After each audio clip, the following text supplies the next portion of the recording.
तो भगवान श्री ऋषभदेव ने बताया, बहुत सारी शिक्षाएं दी उसमें, किंतु विशेष रूप से ये बताया, गुरु न सस्यात्, दैवम न सस्यात्, जननी न सस्यात्, पिता न सस्यात्, बंधवो स्वजनो न सस्यात्, पतिम न सस्यात्, न मोचयेत्य समुपेत मृत्युम। ये ऋषभदेव की, ये भागवत की सर्वश्रेष्ठ शिक्षा है। बतलाया वो गुरु नहीं है, वो देवता नहीं है, वो माता नहीं, पिता नहीं, पति नहीं, बंधु नहीं। न मोचेत्य समुपेत मृत्युम, यदि तुम्हें वो इस संसार से निकलने का रास्ता नहीं बताते हैं, तुम्हें गुमराह करते हैं, तो उनसे बढ़ के शत्रु कोई और दूसरा नहीं है। ऐसा मैं नहीं कह रहा हूं, भागवत की शिक्षा, ऋषभदेव की शिक्षा।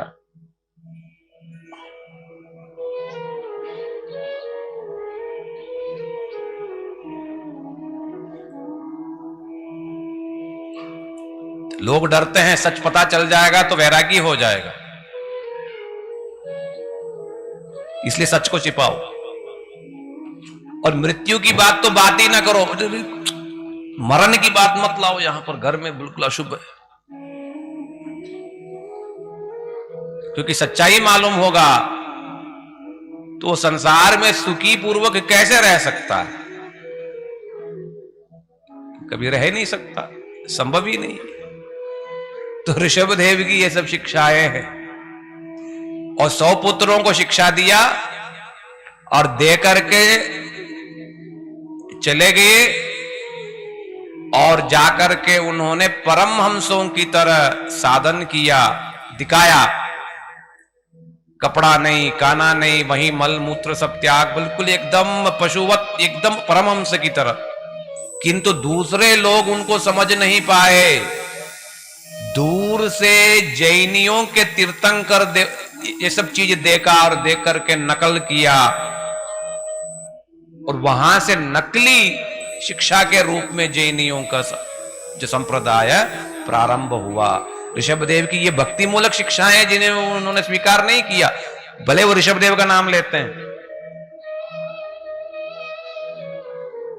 किंतु ऋषभदेव ने भक्ति की शिक्षा दी और बोला कि भगवान के बारे में श्रवण कीर्तन स्मरण को छोड़ के और मंगल का रास्ता और कुछ भी नहीं है, ऐसी शिक्षा दिया। वो ग्रहण नहीं किया।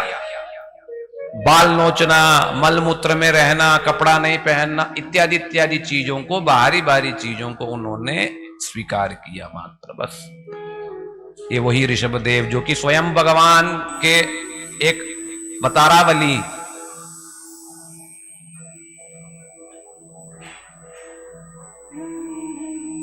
पिताजी ने तो कह दिया, 100 पुत्रों को एक ही बात कहा, किंतु 100 पुत्रों में वो सामर्थ्य नहीं था कि पिताजी के उन सभी बातों को ग्रहण कर सकें। 100 पुत्रों में से 9 लोगों ने तो पिताजी के बात को एकदम एक साथ ही साथ पूर्ण रूप से स्वीकार किया। तो वे 9 पुत्र हुए नव योगेंद्र, वो भी पिता जैसे ही परमहंस बन गए और श्री भगवत भजन में डूबे रहे। और सबसे ज्येष्ठ पुत्र भरत महाराज पिताजी की बातों को स्वीकार तो किया, किंतु संपूर्ण रूप से संसार को त्याग नहीं पाए, समय लगाया।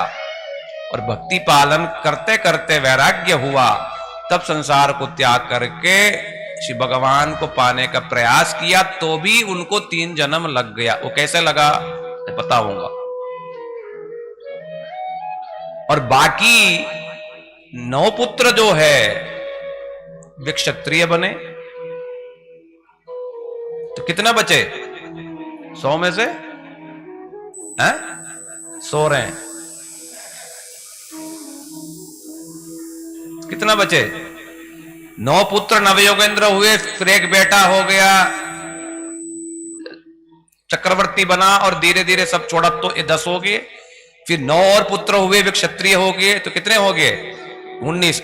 तो 100 में से फिर कितना बचा? फिर 81। सो रहे सब। और ये जितने पुत्र थे ये सब कर्मकांडी ब्राह्मण बने,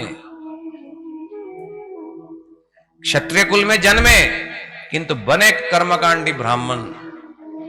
ये भागवत का विचार है कि जाति जन्म से नहीं बल्कि गुण और लक्षण से है, कर्मों से है। तो यहां पर देखो विचार करने का विषय है, पिताजी ने 100 पुत्रों को बराबर से शिक्षा दिया कि नहीं दिया? दिया। कितनों ने ग्रहण किया? 10 लोगों ने ग्रहण किया, बाकी 90 लोगों ने समझ में ही नहीं आया। तो कन्वर्शन रेट कितना है? 10%। और ये कब था? सतयुग की बात। कलयुग में कितना कन्वर्शन रेट है? 0.00001 भी हो जाए तो बड़ी बात। अर्थात इस भागवतम में से यदि एक भी व्यक्ति इन विषयों को समझ लेगा, बोलो भागवत महापुराण की जय, पेट खराब हो जाए। तो इसलिए दूध वाले क्या करते? कृपा पूर्वक पानी मिला देते हैं ताकि पच सके। ठीक है, ठीक वैसे ही ये सब शिक्षाएं वो भारी चीज है, पचना पचाना बहुत भारी। किंतु यदि किसी का सौभाग्य है, किसी का सुकृति है, किसी का गुरु वैष्णवों की सेवा करने का सौभाग्य है, तब वो व्यक्ति इन सब विषयों को पचा सकता है। और ज्येष्ठ पुत्र भरत महाराज जी को चक्रवर्ती सम्राट बनाया और उस बड़े भाई के नीचे छोटे भाइयों को छोटे छोटे राजा फिर बना के चले गए। भरत महाराज जी पूरे विश्व को संभाला, विवाह किया, संतान उत्पन्न किए, कर्तव्य को निभाया। किंतु इन सब के बावजूद पिताजी ने जो शिक्षा दी उन शिक्षाओं को निरंतर वो स्मरण करते रहे।